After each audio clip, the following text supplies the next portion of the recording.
Amen. Let's give God some praise one more time today. Say hello or say God is good to somebody today as you take your seat. Make sure everybody feels welcomed and known today at Foundation Church.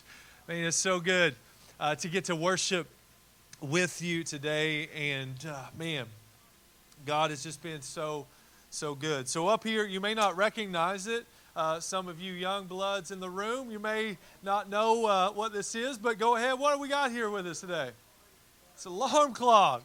A pager, not quite a pager. That's awesome. Somebody said a pager. That is about how big that they were, right? It's an alarm clock.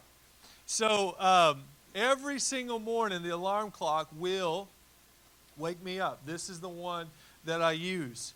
And I take it and I put it across the room because I know that it will challenge me to get up out of bed, or else my wife Emily is going to be losing her ever-loving mind. So I get up out of bed and I go over.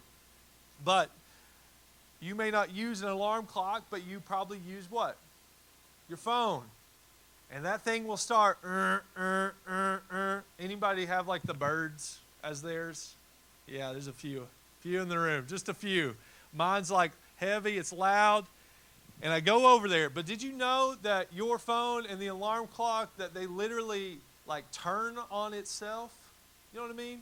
Like it turns on itself because there is a button as large as almost the entire alarm clock that literally says on it, snooze. The whole point of this thing is to wake me up and to get me up and to keep me up. But yet it's like it brings a test to me every single morning. Now listen, Aaron, I know that you just woke up. And I know that you just walked 15 steps in the cold to come over here and to potentially turn me off. But do you know if you just press this button, you can get 3 more minutes in that warm, cozy bed? I'm like, well, it's a tough choice. You know what I did, though, didn't you? Don't you, Jerry? Snooze it is, baby. We're running back to bed. And then, no joke, 3 minutes.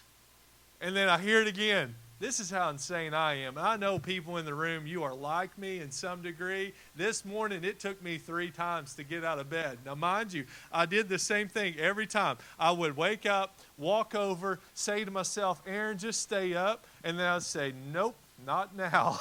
Not now, because the bed is calling. The warm, cozy comfort is calling. I did that 3 times this morning. Where's my snooze hitters at? Amen. Amen. You're my people. How many of y'all just set 5 alarms, knowing that you need 5 alarms? Yeah, sometimes. And so I was just walking through, what I feel like the Lord is leading us and guiding us to today. And this morning, it just began to really kind of set in my soul and just speak to me. Everything that happens in a morning. Listen, I set that alarm so I can get up. I set my alarm so that I can start the day. And I know once the day starts, man, good things are about to happen. But yet, even though that may be my plan and even though that may be my intentions, this little thing brings forth a test every single day. Yeah, you could get up. Yeah, you could go on about your day and let good things happen, or you can crawl back in bed. You see, we are in this book called James, and James says that we will be tested. He said, count it all joy when testing comes.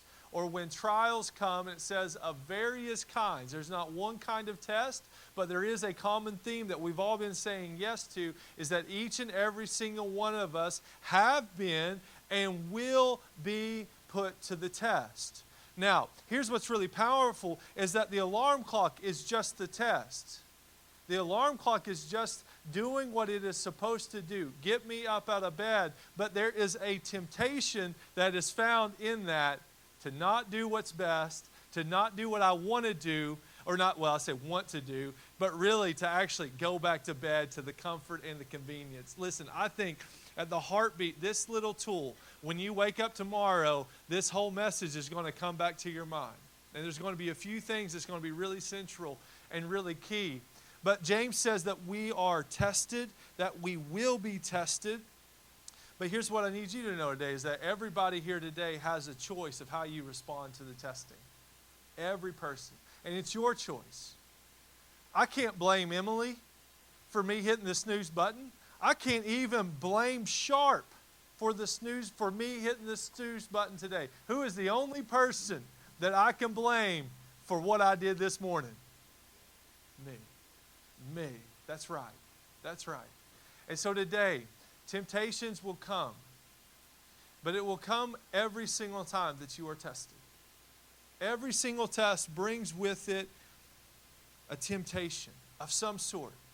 And that's just at the beginning of your day that I feel that. I know that even on a Sunday, that as you walk out your day, if you walk out the minutes and the hours, that there's going to be more moments that will come where you will have to make a choice, where you will be tested, where you'll be put to the test, and you are going to be tempted by all sorts of various desires of your heart. You will choose to respond to that test in a very particular way. Now, here's what I know. These moments, that they can be positive, right? They can also be negative. They can be great, or they can be small.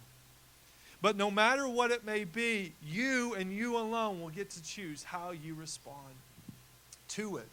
James tells us we'll meet different trials. They're inevitable. But he says that we get to ultimately choose how we respond, and what we choose will reveal what's inside our heart. And that, I think, is the heartbeat behind James's words as we open up the Bible here today. If you have your Bibles, go to James chapter 1. We've walked through it verse by verse up to this point. We're in verse number 13, James chapter 1, verse 13. And it's still playing off of this theme that started at the beginning. It says, listen, testing will come, trials will come.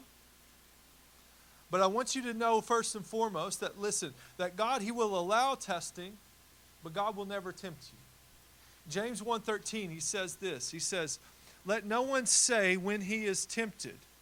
Now the word tempted in the Greek is the same word as testing.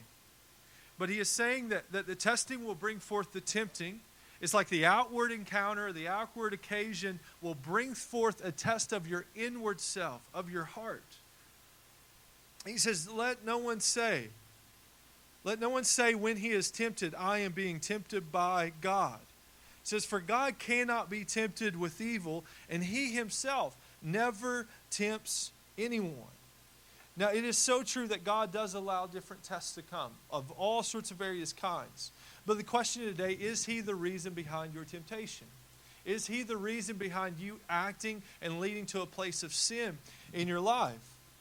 Listen, every single choice or every single moment, every single testing is an opportunity for you to become wiser, for you to grow, for you to experience life in a new way.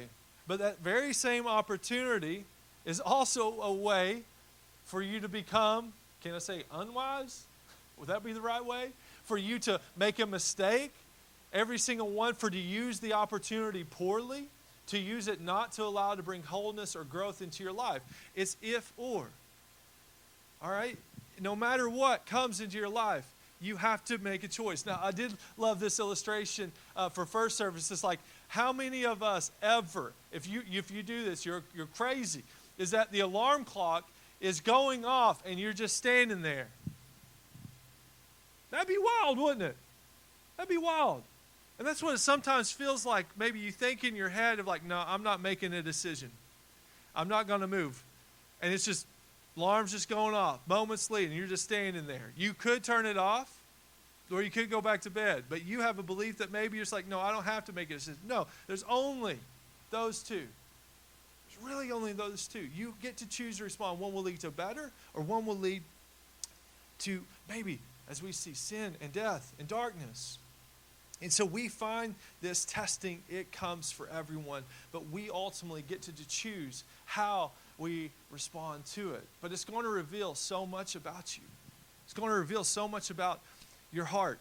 Now, one of the joys that I get to do or get to have so I teach high school chemistry. Some of you slept through my class. You know what I mean? Like whenever you were taking chemistry in high school, you're like, nah, that was not for me. I still got a few of those, but every 4 to 6 weeks, I have to give some sort of test. And what's the test there for? The test is there really so that I can know and that you can know what you know. How much have we actually learned? How much have we actually grasped? How much have we actually developed and moved forward in life. Listen, the tests that come into our life, they're one and the same thing. They will show you where you stand. They will show you where maybe there's still some hardships or some difficulties. They will also show with you where you've grown and where you've had successes. They always show you something. Now, every time I say, kids, we're going to have a test, how do you think my kids respond? Oh, Mr. Rayburn, why? Why are we having this test? We all know that if I fail this test, my mom's going to be mad at me, and you're going to make me be in trouble. That's some of the things I say. Or they'll hear some say, I don't care, Mr. Rayburn, I ain't going to do nothing anyways. I'm like, I already know. We good. We know each other. But they come, right? We can even as tests come into our life, that's our first response. God, why? Why are you bringing this test to me? Why? Like, I don't need it. I already know. I already know who you are. I already know what's good and perfect. I already know what should be. Like, why are you bringing this test to my life right now? We do the same grumbling. Well, I gave one test. It was a bad test. Kids didn't know it was a bad test, but I knew immediately after I gave it to my first class, this is a bad test. This is a bad test. But most of the time, they test what they're supposed to know. Well, I started taking and giving this test out to all of my students, and immediately I began to hear rumblings. And then some of them become really outspoken. Mr. Rayburn, this is too hard. This is too hard. Like, why are you giving me such a difficult test? Like, why are you putting this in my lap? And what you begin to find is, like, slowly over the course of the day, things started getting pretty ugly for a lot of my students. The average for that test was a 62%. Yeah, it's bad. Now, we could blame them. I think it's pretty relevant that we could. But there may have been some questions in there that weren't quite fair, if you want to call it that. But boy, were they hot. 62% start flying everywhere out there. It's like, Mr. Rayburn, I can't fail this test. Mr. Rayburn, that was unfair. Mr. Rayburn, why'd you have to give that test? We didn't need no test anyways. Like, why? And you know who they shifted all the blame on, even though it should have been a little bit deserved? You know who they shifted all the blame on? Me. And this is what happens most of the time, that when testing comes our way and we get drawn away by some sort of various temptations of all different kinds, like inwardly we may make a bad decision, inwardly we may not follow the Lord in obedience. What's the first we say? Well, God, you put that test in my life in the first place. We all know that wasn't fair. We all know that wasn't right. We begin to blame God. Now, the story gets funnier, though. It was pretty sad until 7th period came along. 7th period is like my period that's like, Lord Jesus, come.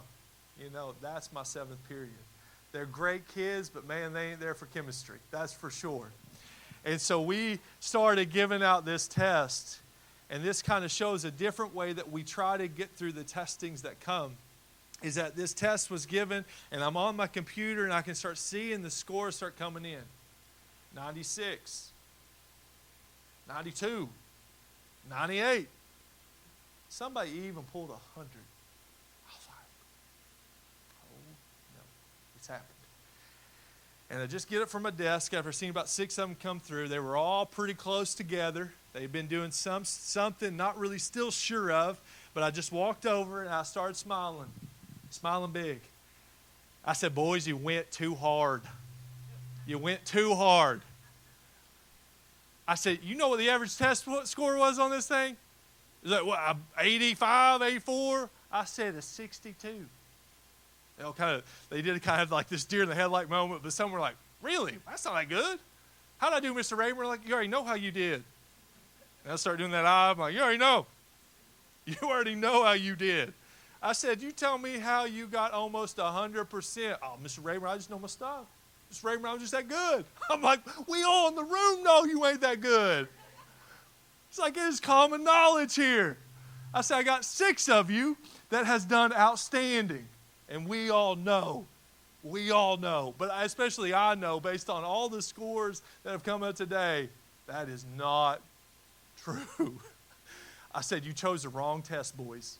You chose the wrong test to cheat on today. I said, but I'm going to give you an opportunity. You can just tell me. You just let me know. You say, you say these words, Mr. Rayburn, I cheated. And I just stood there. I stood there, looked at them each.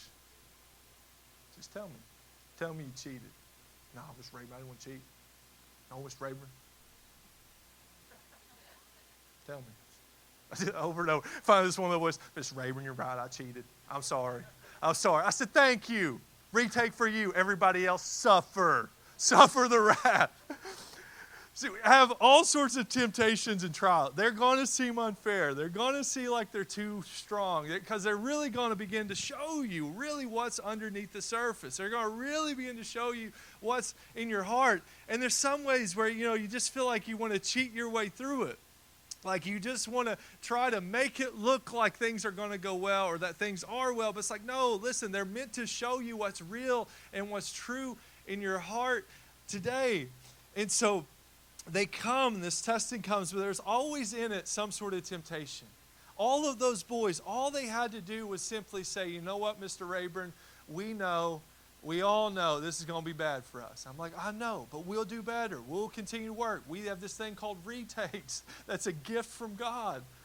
But just be honest. But in that moment, they had a temptation. But in that moment, they had a way in which to be dishonest and disobedient. And they chose that way versus the other.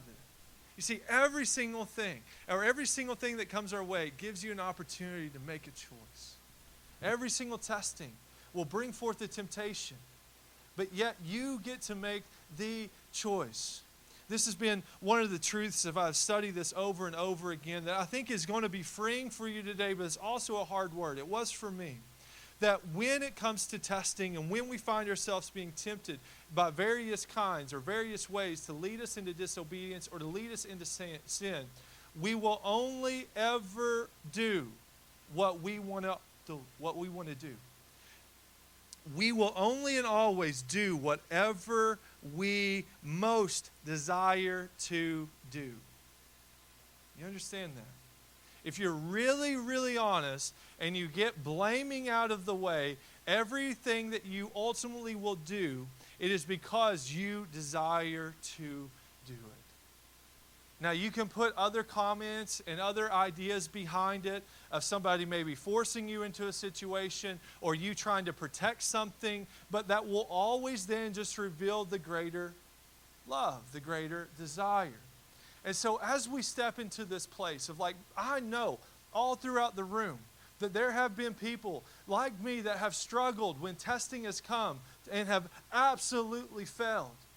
That has been led into temptation, that has led to sin. I know all across the room is true. And I used to believe that, well, God just put me in that test and I wasn't ready or I wasn't prepared. Or I even used to believe, listen, I'm just too weak to God to make the right decision here. Listen, there's so many different ways that you can respond to it. But if you're okay with it, or if you would just be honest with it and say, no, I did what I did because I wanted to do it, you may begin to find a little bit of a pathway to freedom. But James sets up this first one is that this heartbeat, it's not God that is tempting us. It's not God. We do only what we want to do. He has given us the free will so that He may bring testing, and with the testing there will be temptations, but it's only because of our choice that leads us to what follows. Now, he gives us a little bit of a heartbeat of the nature of this temptation in verse 14. If you have your Bibles, go back to it with me here. It says, but each person is tempted when he is lured and enticed by his own desires.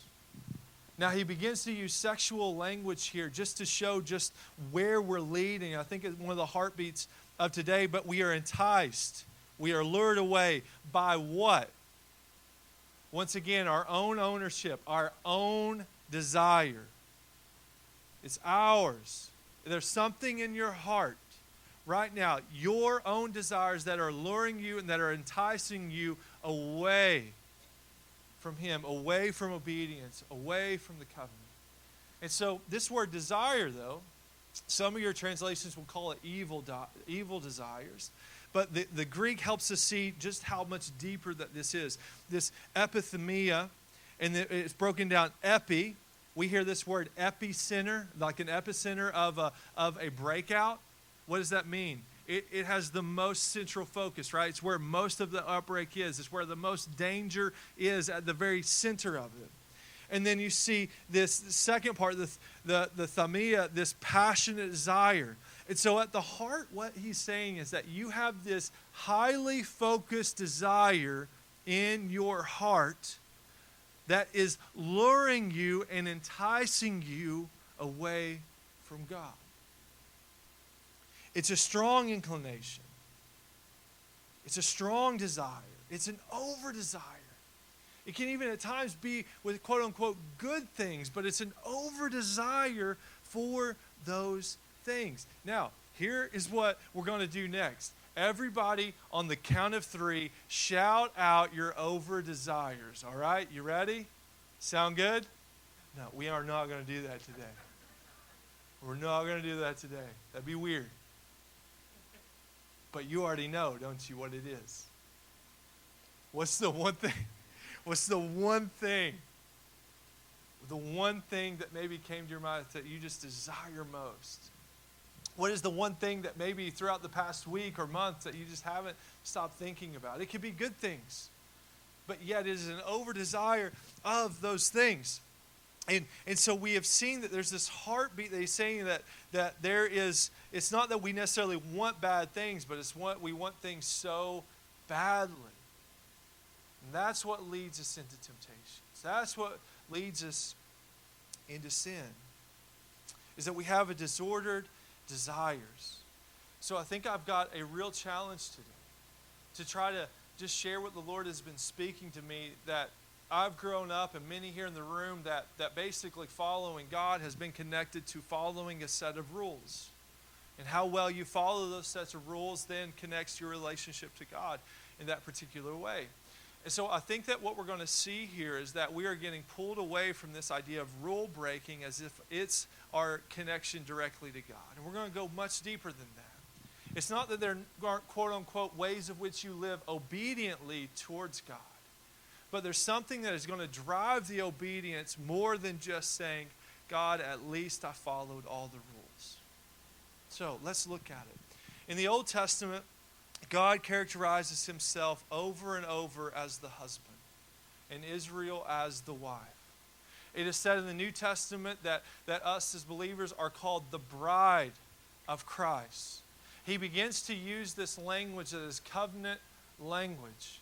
Now, covenant is what we enter into as marriage, or in a marriage. But as Rob had pointed out, we were talking about this. He keeps highlighting and sharing is that, in our culture, though, we think of most things as a contract.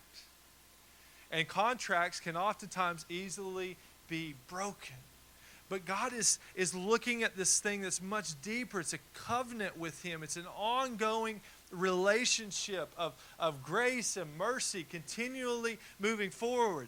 And he says that Israel, that I will be like a husband to you, and you will be like my wife. And like this is the covenant relationship that we are part of. So this helps us see that it's not that God never just sees sin as breaking the rules, but he says that the reason people sin is because they are enticed into the arms of another lover.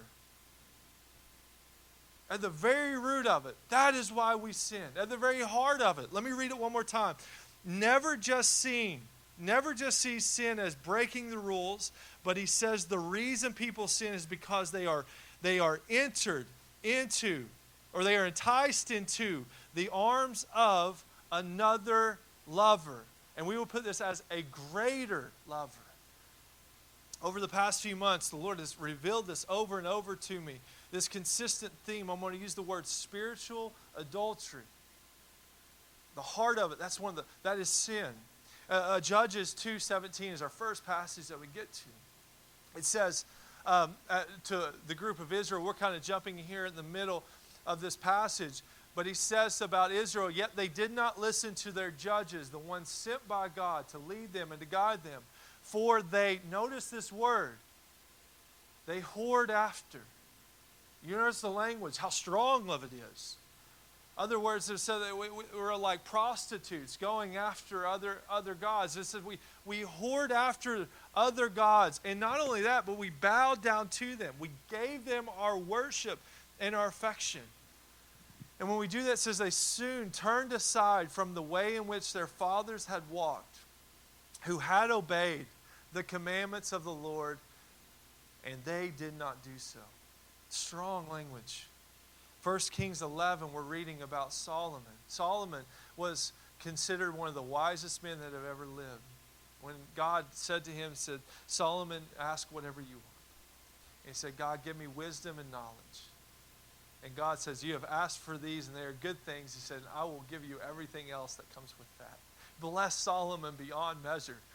But in 1 Kings 11, we come to the end of really Solomon's journey. And he doesn't end necessarily on a high note. He actually ends with a little bit of a very low note. And God had communicated a few of these truths. He said, from nations concerning which the Lord had said to the people of Israel, you shall not enter into marriage with them, neither shall they with you, for surely they will turn away what? Your heart. Notice the language here. Your heart after their gods.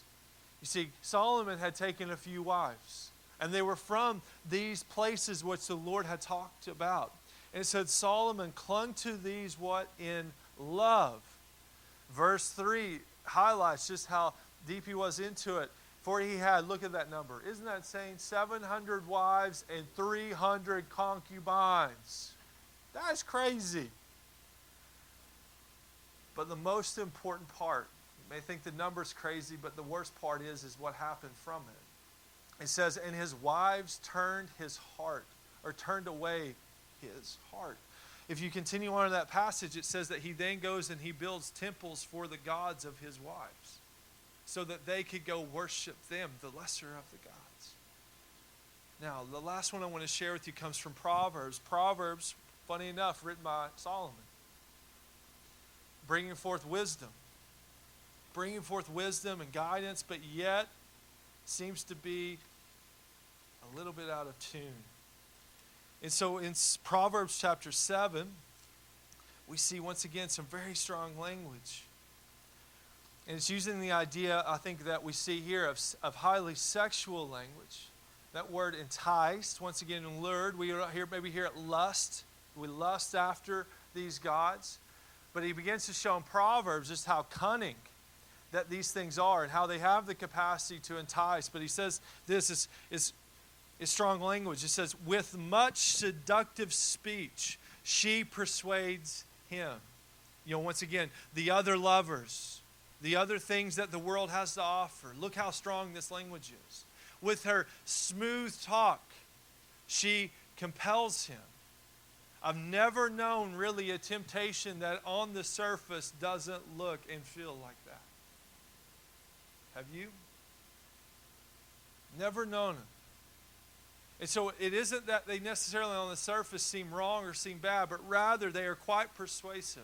And that would be a word, they are deceptive. But continues on. All at once, you notice that is normally how all at once, it says that he follows her.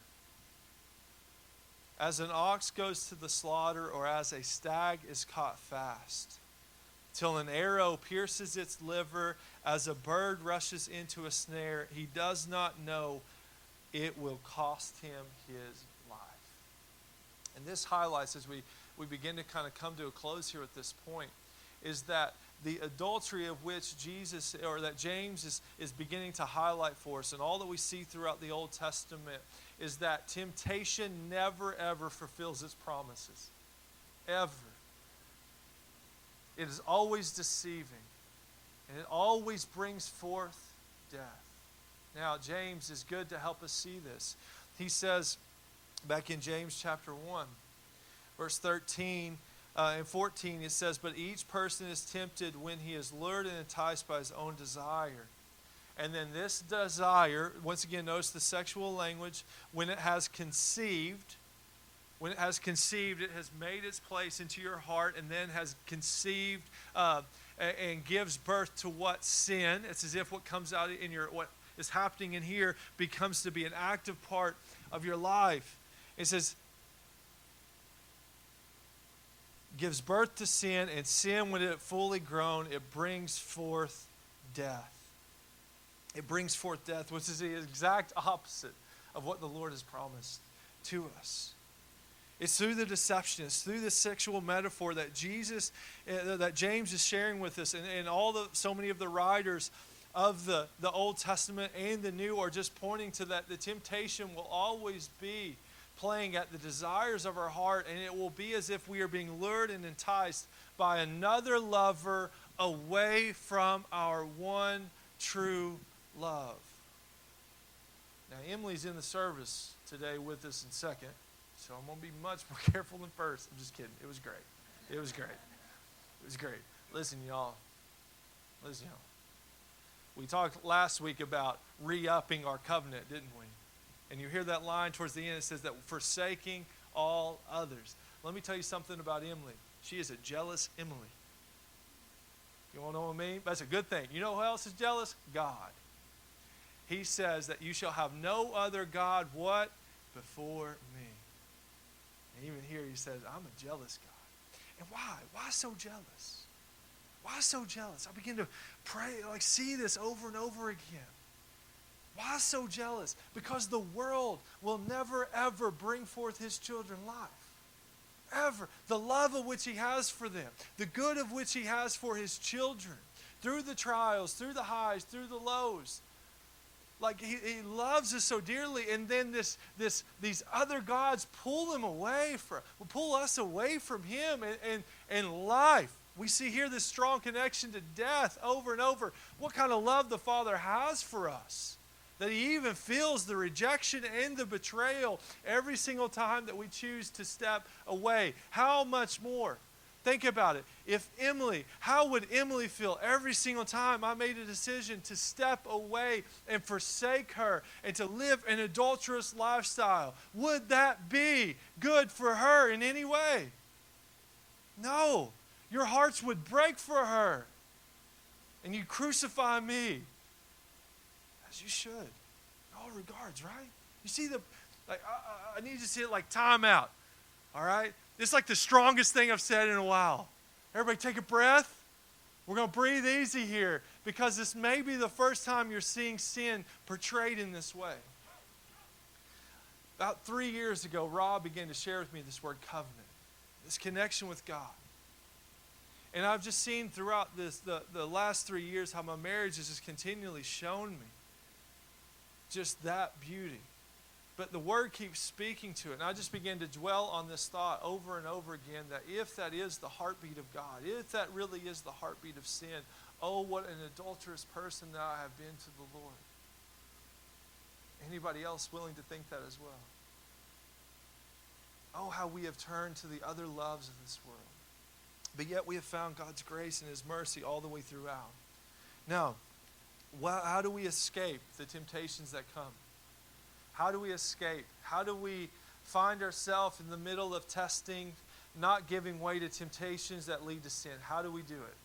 How do we do it? Listen, if you were to probably go to Google with this, or you go to TikTok or Instagram, wherever you're finding your shorts, you're going to find all sorts of different things that will give you all sorts of advice. And the advice may be good. I don't have time today to give you really step by step, even though there is something that we will get to share later on. But today, the heartbeat of it is, how do you begin?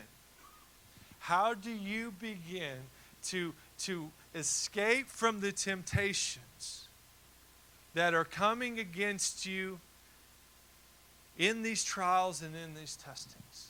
Well, as we have seen, that oftentimes it is us being pulled by other lovers, other things that the world has to offer, other things that are oftentimes good, but they're over desires, and they pull us away. And slowly we begin to drift. And so what is it that keeps you grounded? What is it that allows you to escape? Is that you have to have a greater affection. Let me read what I have here. The answer isn't just saying no.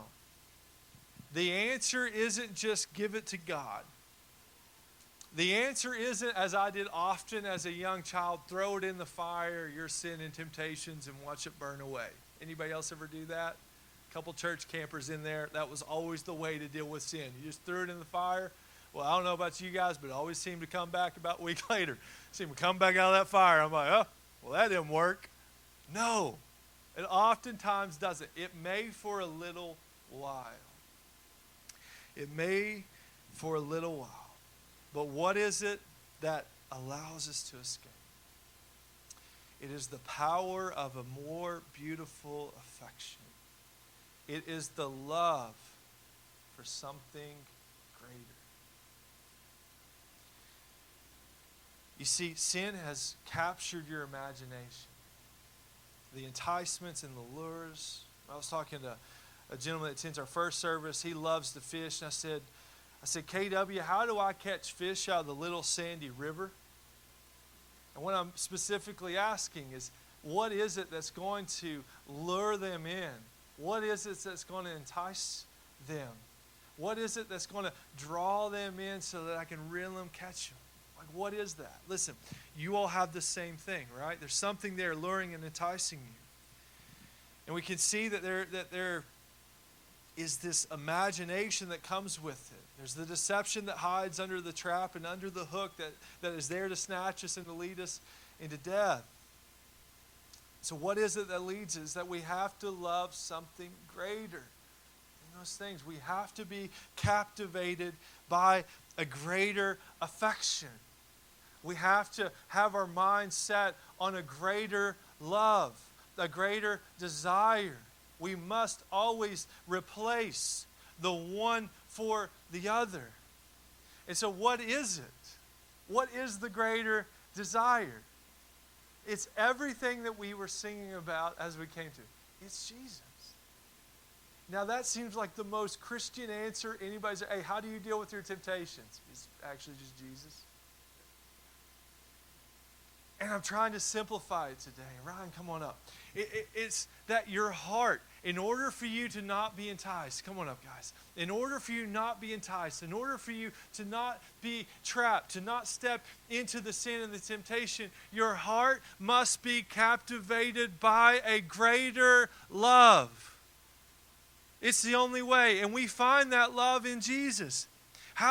What is it that begins to captivate us about Jesus? What is it that draws us so close to Him? Well, the whole New Testament is full of His grace and His mercy and His miracles. The ways in which He reached out to the ones that were cast out. The way that He was able to redeem and the ones that were broken and lost. The way in which He said, you know what, I go after the one and I'm the one that leaves the 99. Like, that's the God we're talking about. And then it has this culminating point where His love and His grace and His mercy is so great that He endures the cross. He's beaten. He's broken in every front. For you and for me, what kind of love have you experienced? Or have you ever experienced a kind of love like that from anything in the world? Anything? No. That's what makes Him so unique. His love is like none other that we have ever found. His love is what keeps Him on the cross. His love is then also what allows the grace and the mercy to flow through His blood and through the body that was broken.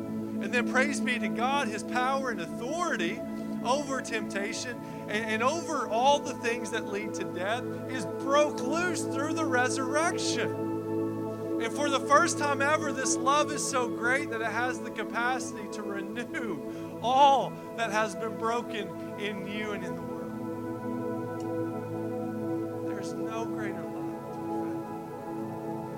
And here's what's going to keep you. Here's what's going to be the thing of which you seek and you chase after, that will get you to the place of overcoming the various temptations that come. It is your love for Him.